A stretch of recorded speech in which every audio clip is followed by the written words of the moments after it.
საცმელი წყლის ინდუსტრიის შესახებ ამ საკითხთან დაკავშირებით ჩვენ მრავალჯერ გვქონდა საუბარი ჩვენი სტუდიიდან, აგრეთვე ეს იბეჭდება ამის შესახებ პრესაში, სხვადასხვა ტელევიზიებში საუბრობენ ჩვენი მეცნიერები, ქართველი მეცნიერები და არა მარტო ქართველი მეცნიერები.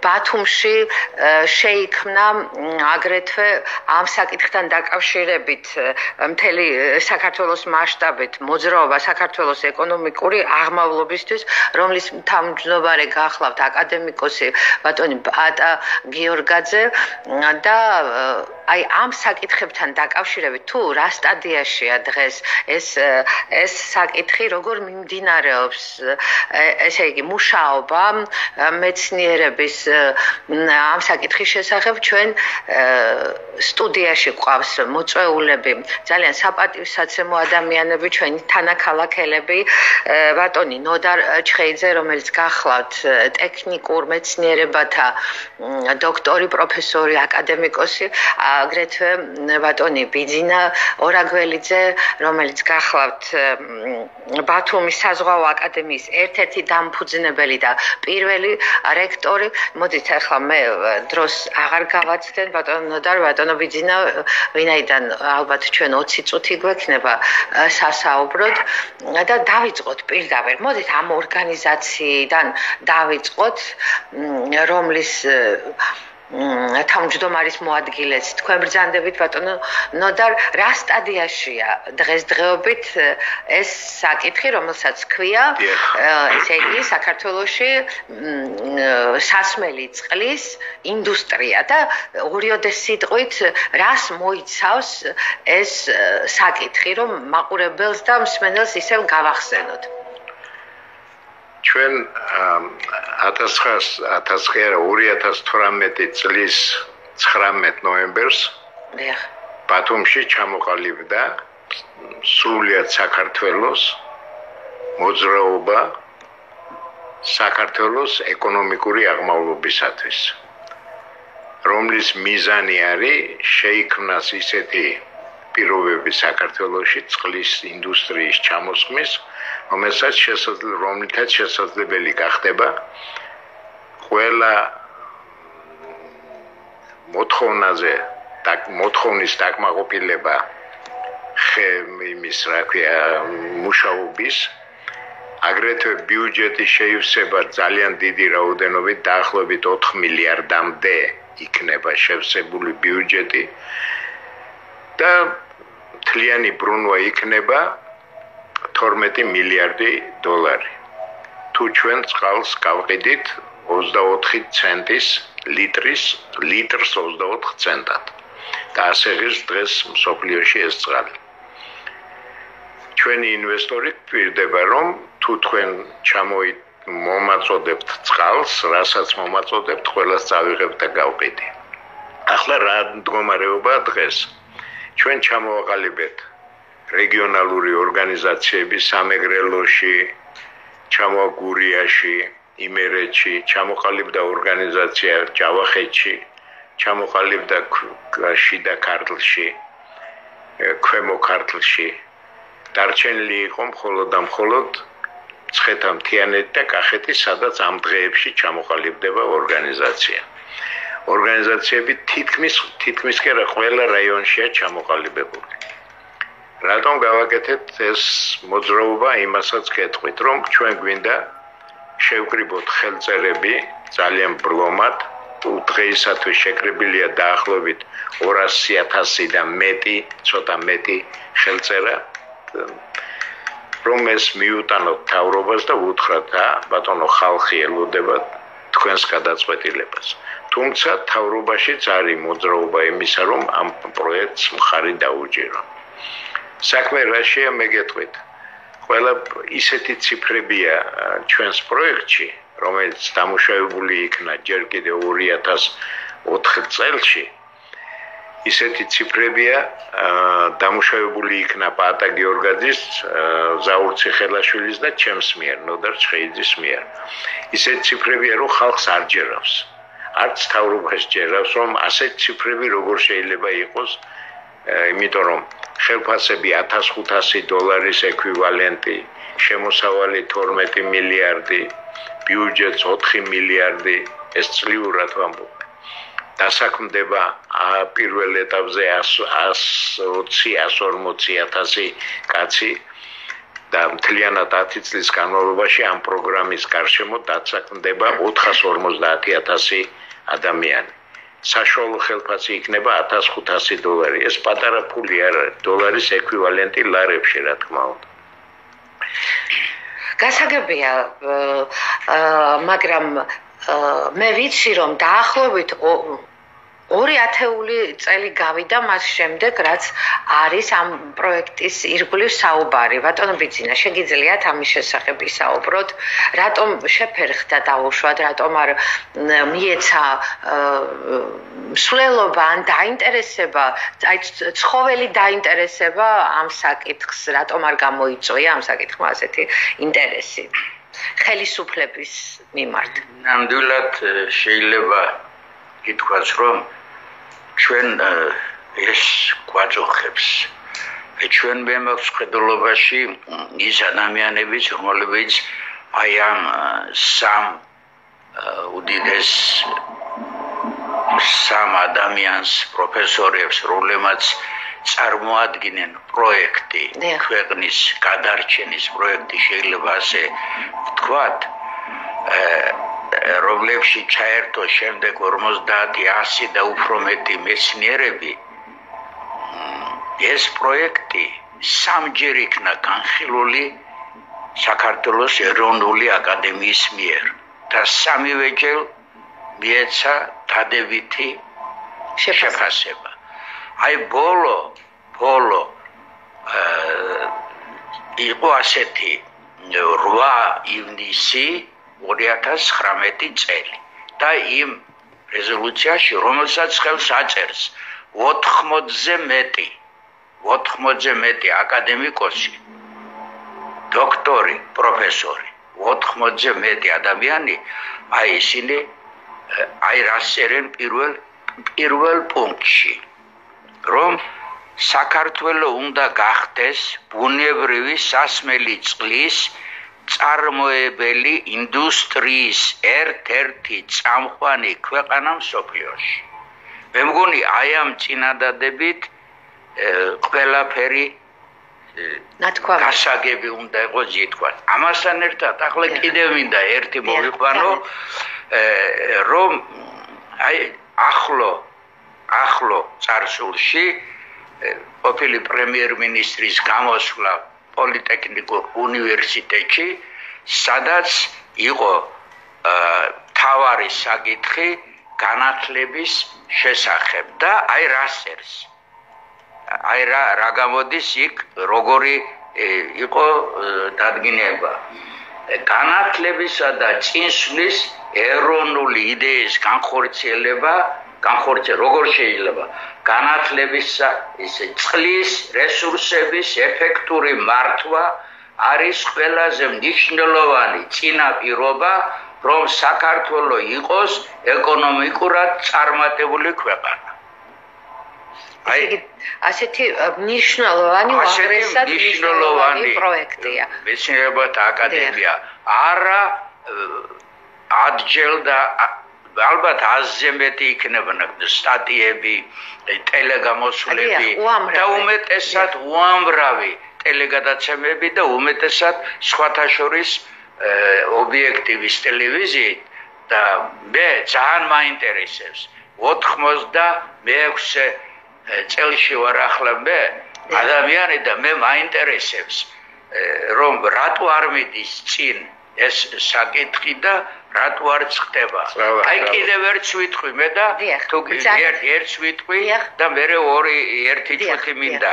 აი ბოლოს გაეროში ტრამპის გამოსვლა ამერიკის პრეზიდენტი პირდაპირ თქვა რომ ყველა ქვეყანამ, ყველა მთავრობამ თავის ქვეყანას მოუაროს, რომელი საქმე მის ქვეყანას წაადგება და გამოიყვანს მდგომარეობიდან ის გააკეთოს. ამეტი რა გინდა? გასაგებია ყველაფერი და ერთი მიმართვა. დავით მეტი მე არ მიერ არა მოგცემდით მე კი ბატონო მოგცემთ საშუალებას რომ თქვენი საუბროთ ერთი წუთი კი ბატონო აი ბატონო კი ბატონო ბრძანეთ ბატონო და ბატონო ბიძინა მართალია ყველაფერში მაგრამ ერთი მინდა დავამატო პროექტი რომელიც ჩვენ გავაკეთეთ 2004 წელს ეს პროექტი არის საქართველოს ეკონომიკური გადარჩენის პროექტი. იმიტომ რომ თუ თქვათ სხვა ქვეყნებს აქვს რაღაც ერთი და იმას სარგებლობს, მაგალითად ნავთობის ქვეყნები, როგორი მდიდრები არიან თქვენ წარმოიდგინეთ, ჩვენ გვაქვს წყალი. წყალი რომელიც არ გათავდება არასდროს. ნავთობი ამოიწურება და თუ ჩვენ მოუვლით ჩვენს ტყეებს, ჩვენ წყალი გვექნება მუდმივად.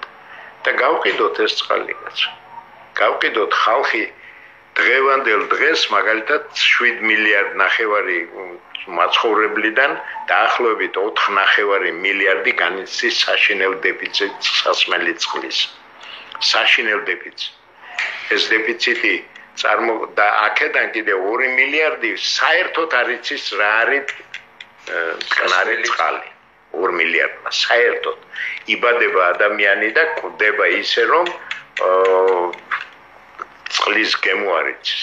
გასაგებია ისა ბატონო ვიძინა აი თქვენ გნებავდათ ერთი წუთი დამითმეთო და მე ვფიქრობ აი კიდე რა შეიძლება სასიკეთო მოუტანოს ჩვენს ქვეყანას რაიმე პროექტები თუ არსებობს ამის შესახებ გინდოდათ ხო რა კი მე მაგალითად ვიტყოდი რომ ეს პროექტი როცა გამხორციელდება მე ამ სამი აკადემიკოსიდან ვიცი და სხვებიდანაც ვიცი რომ იქნება ფლოტიცო ფლოტი იქნება მაშინ ჩვენ მაგას გავაკეთებთ. ეს თქვენი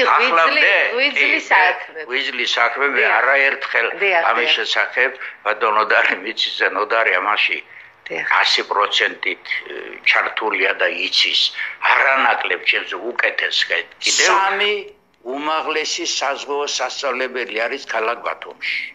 თქვენ წარმოიდგინეთ ახლა არც ერთი ქვეყანა სოფლიოში არ არის, სადაც სამი უმაღლესი სასწავლებელი ჩვენთან ერთ ქალაქშია. ერთ ქალაქში. უამრავ კადრებს ზრდიან და მაგალითად მე მოხარული ვარ კიდევ რომ ეს საკრუიგო კამპანიები არიან კიდევ და საზღვარგარეთ საფრთხებიან ჩვენი ზოგიერთ, მაგრამ ყველა ვერა. საჭიროა ფლოტი აუცილებლად. ხალხო ფლოტი რო დაინგრა ეს იყო რაღაცა საშინელება ჩაიდინენ. მე ვაბობ წინა ხელისუფლებამ მე უფრო მეტად ხალხს ვადანაჩაულებ. ხალხი უფრო მეტად არის. ვერ მოვუარეთ. ხო, ეს იგი ვეროვლიან, ვერ აიძულებენ, ვერ დგანან თავის სიმაღლეზე, რომ ჩვენი ზღვა გვაქვს. მაგრამ საზღვაო ფლოტი არ აქვს. სამი უმაღლესი სასწავლებელი. ხო და ბატონო ბიძინა, ჩაგეჭრები მაგ ლაპარაკში. კი ბატონო. სხვათა შორის მარტო საზღვაო სასწავლებელი, რომელიც ზრდის გემთმხმარს და გემთინჟინერს, ამით საქმე არ მოგვარდება საზღვაო. ჩვენ ჯერ კიდევ 14 წელში 14 წლიდან 2014 წლიდან ვწვალობთ იმაზე რომ საქართველოში რომელიც არ არის საზღვაო ქვეყანა ვართ საზღვაო ქვეყანა თითქოს ვართ ფსევდო მაგრამ არა ვართ ნამდვილად საზღვაო ქვეყანა იმიტომ რომ მარტო გემწამყვანობა და გემთინჟინერობა საზღვაო ქვეყანას არ ნიშნავს ამიტომ ვფიქრობ რომ საზღვაო სასწავლებლების ბაზაზე თქვათ ყოფილი ოკეანოლოგიის ინსტიტუტის ბაზაზე და სხვა ინსტიტუტების ბაზაზე საქართველოში უნდა ჩამოყალიბდეს საზღვაო საინჟინრო ტექნოლოგიური უნივერსიტეტი რომელიც გამოუშვებს სპეციალისტებს არა მარტო გემწამყვანობაზე გემჩენებლობა, გიდროგრაფია, გეოლოგია, გიდროქიმია, იხტიოლოგია, თევზჭერა, თევზის გამრავლება, შემდეგ ზღვის ბიოლოგია, გემჩენებლობა ვთქვი არა დიახ. მე ის რა ქვია ნაპირ დაცვა რომელიც აქტუალურია ჩვენთან პორტების შენებლობა პორტების ექსპლუატაცია და ასე შემდეგ და ასე შემდეგ საზღვაო სპეციალობები იმდენია რამდენიც ხმელეთზეა სპეციალობა ამიტომ ჩვენ ყველაფერი უნდა გავაკეთოთ იმისთვის რომ ეს უნივერსიტეტი ჩამოყალიბდეს ჩვენ 14 წლიდან მუშაობთ ამაზე და ჯერჯერობით ვერაფერი ვერ გავაკეთეთ გვაქვს ჩვენ დიდი იმედი ახლანდელი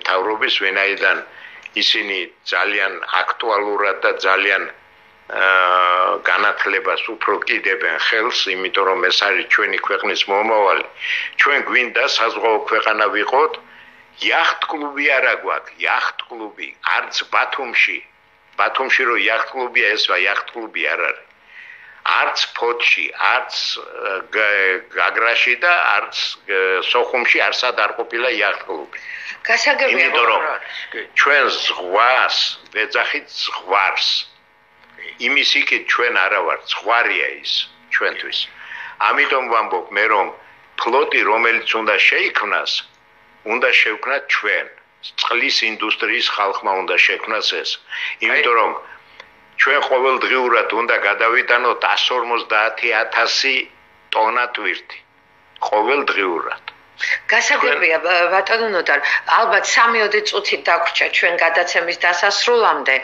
და კი ბატონო ერთი წუთი და 2 წუთი რა არის საინტერესო ალბათ აინტერესებს მაყურებელს და ყველაფერი სწორად რაც შეეხება აი სასწავლებლებში ამ ფაკულტეტების და სპეციალობების გახსნას ახლა მე უკვე 25 წელია რაც წასული ვარ აი ამ საქმიდან და არ ვიცი მაგრამ ვიცი რომ ზოგიერთი სპეციალობები არიან მაგრამ თუ ჩვენ ფლოტი არ გვეყოლა პირველებში თუ ჩვენ ფლოტი არ გვეყოლა დიახ ან თევზჭერა რაღვადგინეთ ან რაღაც ის არ გავაკეთეთ ეს არ გავაკეთეთ კიდევ გავხსნათ სპეციალობები და ავზარდოთ სპეციალისტები ვისთვის საზღვარგარეთისთვის ისე ჩვენ ახლა ამჟამად აი ამ ვინც ამთავრებს საზღვაო უმაღლეს უმეტესობა დიდი უმეტესობა ცორა საზღვარგარეთის გემებზე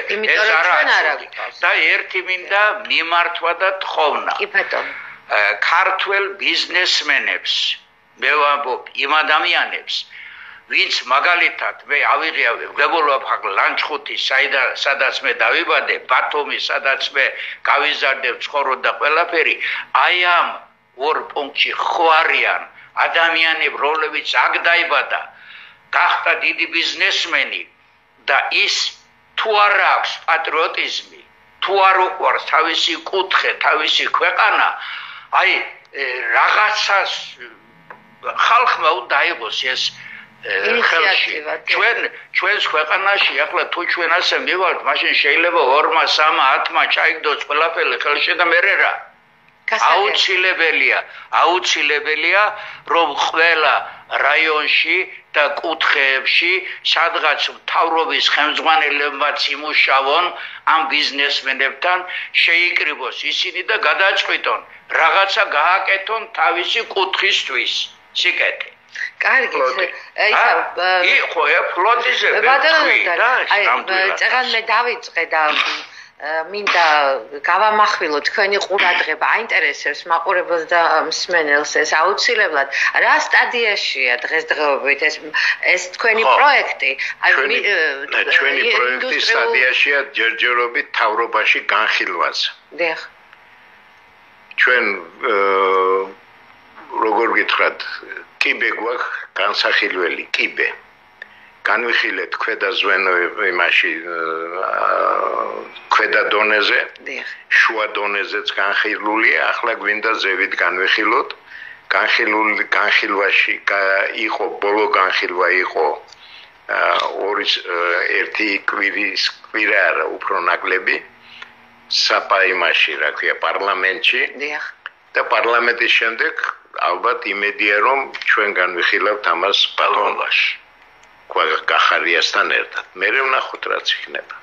ისე სამინისტროებმა ყველა მიცის რა პროექტიცაა და ბევრი არ არსებობს საქართველოში ადამიანი რომელიც მხარს არ უჭერს ამ პროექტს. იმიტომ რომ საქართველოს დაიცალა ჩვენი ხალხიდან სულ ყველა დაბრუნდება.